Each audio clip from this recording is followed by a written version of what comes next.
DEI programs are ending, but the battle against wokeness now goes underground. We've seen it across the board. We've seen ever since President Trump won his election, we've seen companies across the United States ending their DEI programs. This has been a positive thing. We've been screaming and hollering, yay, look, we won. No, we scored a victory, but we have not won the war, not by any means. All that's happening here, folks, is that the official DEI programs are being canceled. That does not mean that diversity, equity, and inclusion will cease to be practiced in these various companies, just as we've seen in colleges. We've seen the same thing happen. They officially ended their affirmative action as a result of the Supreme Court. But hey, guess what? They're still doing it. They're still doing it. They're even boldly talking about it, but just more underground, more quietly.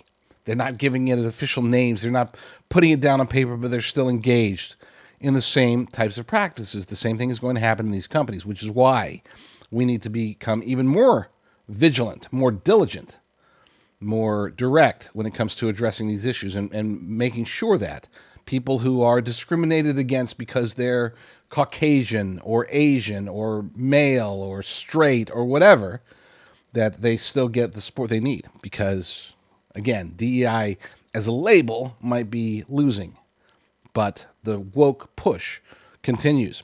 There's an article over at justthenews.com. Meta ends DEI programs in latest policy reversal. This comes from Ben Whedon over there, very talented author. Facebook and Instagram parent company Meta on Friday announced the end of its corporate diversity, equity, and inclusion programs, marking a dramatic reversal as such programs come under intense scrutiny from the public. And they don't actually even care about the public. The scrutiny that they're most concerned about is legal scrutiny. They feel that they have to address this ahead of time because otherwise they're going to be forced to address it in court. Here's a quote from Vice President of Human Resources Janelle Gale. The legal and policy landscape surrounding diversity, equity, and inclusion efforts in the United States is changing. Gale highlighted a recent Supreme Court ruling barring affirmative action in college admissions and suggested it was indicative of how courts would handle DEI programs in the future. She further noted the politicized nature of such initiatives. And yes, of course they're politicized, but they don't care.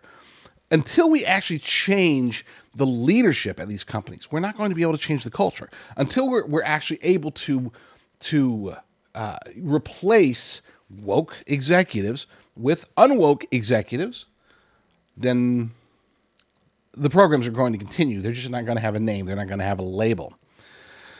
Lastly, she wrote, we believe there are other ways to build an industry-leading workforce and leverage teams made up of world-class people from all types of backgrounds. Let me repeat that in case you weren't listening.